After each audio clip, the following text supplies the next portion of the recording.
పశ్చిమ మధ్య బంగాళాఖాతంలో వాయుగుండం కొనసాగుతోంది. మరో 12 గంటల పాటు వాయుగుండం ప్రభావం ఉత్తర కోస్తా జిల్లాలపై ఉంటుందని విశాఖ వాతావరణ కేంద్రం వెల్లడించింది. ఆ తర్వాత వాయుగుండం బలహీనపడి వర్షాలు తగ్గుముఖం పడతాయని తెలిపింది. తీరం వెంబడి బలమైన ఈదురుగాలులు వీస్తాయనంటున్న విశాఖ తుఫాన్ హెచ్చరికల కేంద్రం డైరెక్టర్ శ్రీనివాస్తో మా ప్రతినిధి అనిల్ ఫేస్ టు ఫేస్. పశ్చిమ మధ్య బంగాళాఖాతంలో వాయుగుండం ఏర్పడింది. దీని ప్రభావం ఎన్ని గంటల పాటు ఉండేటువంటి అవకాశం ఉంటుంది, ఏ ఏ ప్రాంతాల్లో ప్రధానంగా వర్షపాతం నమోదవుతుందనే అంశాలు తెలుసుకుందాం. మనతో పాటు విశాఖ తుఫాను హెచ్చరికల కేంద్రం డైరెక్టర్ శ్రీనివాస్ ఉన్నారు, మాట్లాడదాం. సార్, ప్రస్తుతం వాయుగుండం ఎక్కడ కేంద్రీకృతం అయింది, ఏ దిశగా పయనిస్తుంది, ఏ ప్రాంతాలపై ప్రభావం ఉంటుంది? నిన్న ఏర్పడిన వాయుగుండం అది ఇంకా ప్రస్తుతం వెస్ట్ సెంట్రల్ బే ఆఫ్ బెంగాల్లో ఉంటూ విశాఖపట్నంకి దక్షిణ ఆగ్నేయంగా 430 కిలోమీటర్స్ దూరంలోను, చెన్నైకి తూర్పు ఈశాన్యంగా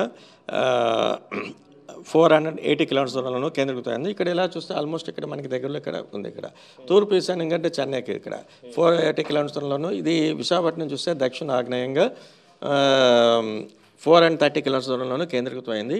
ఇది క్రమేపీ east north east word direction అంటే ఈ డైరెక్షన్లో వెళ్ళే ఛాన్స్, అంటే మన కోస్ట్ నుంచి కొంచెం ఇంకా దూరంగా వెళ్ళిపోయే ఛాన్స్ ఉంది. చేత నెక్స్ట్ కమింగ్ అవర్స్లో కానీ నెక్స్ట్ కమింగ్ 12 hours 24 hours పీరియడ్లో కూడా క్రమేపీ ఈ యొక్క రైన్ఫాల్ యాక్టివిటీ ఓవరాల్గా చూస్తే దాని యొక్క ఇంపాక్ట్ మనకి తగ్గిపోతూ వస్తుంది.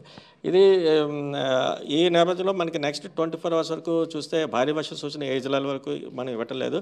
అలాగే రైన్ఫాల్ సూచన కూడా జస్ట్ నార్త్ కోస్ట్లో ఆంధ్రప్రదేశ్ వరకు చూస్తే ఓన్లీ అక్కడక్కడ ఒక మాస వర్షాలు, దక్షిణ కోస్తా 1-2 చోట్ల భారీ 1-2 చోట్ల మాస వర్షాలు వచ్చే అవకాశం ఉంది. దీని యొక్క ఇంపాక్ట్ ఎక్కువగా ఇటు విజయనగరం జిల్లా, పార్వతీపురం, మన్యం, శ్రీకాకుళం, నెక్స్ట్ విశాఖపట్నం ఈ జిల్లాలకు ఎక్కువగా దీని కనిపించింది. అత్యధికంగా వర్షపాతం బొండపల్లిలో అయితే 10 సెంటీమీటర్స్ నమోదైంది. అలాగే మరికొన్ని చోట్ల అయితే చూస్తే మెరక, ముడిదం, బొంబిలి, తెర్లం, మెంటోడ, భీమునిపట్నంలో అయితే 8 సెంటీమీటర్లు చొప్పున, నెక్స్ట్ వైజాగ్ ఎయిర్పోర్ట్లో కూడా 4 సెంటీమీటర్స్ నమోదైంది. వాయుగుండం బలపడేటువంటి అవకాశం ఉందా, బలహీన పడుతుందా? ఒకవేళ బలహీన పడితే ఎన్ని గంటల్లో బలహీన పడేటువంటి అవకాశం ఉంది?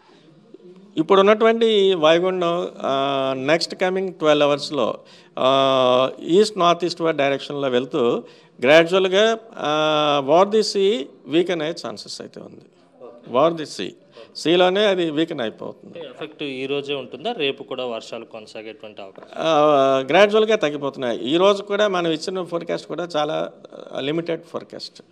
ఓకే, ఇది మొత్తం మీద పశ్చిమ మధ్య బంగాళాఖాతంలో వాయుగుండం కొనసాగుతుంది. మరో 12 గంటల తర్వాత క్రమంగా బలహీనపడేటువంటి అవకాశం ఉన్న నేపథ్యంలో వర్షాలు కూడా తగ్గుముఖం పట్టేటువంటి సూచనలు కనిపిస్తున్నాయి. కానీ ఈరోజు కొన్ని చోట్ల మోస్తరు వర్షపాతం నమోదయ్యేటువంటి అవకాశం ఉంటుంది. అలాగే తీర ప్రాంతం వెంబడి గాలుల వేగం 35 నుంచి 45 కిలోమీటర్లతో ఉండనున్న నేపథ్యంలో మత్స్యకారుల హెచ్చరికలు, పోర్టులకు ఇచ్చినటువంటి 3వ నెంబర్ ప్రమాద హెచ్చరిక కూడా కొనసాగుతుందని విశాఖ వాతావరణ కేంద్రం అధికారులు స్పష్టం చేస్తున్నారు. వీడియో జర్నలిస్ట్ అప్పలతో కలిసి అనిల్, సాక్షి టీవీ, విశాఖ నుంచి.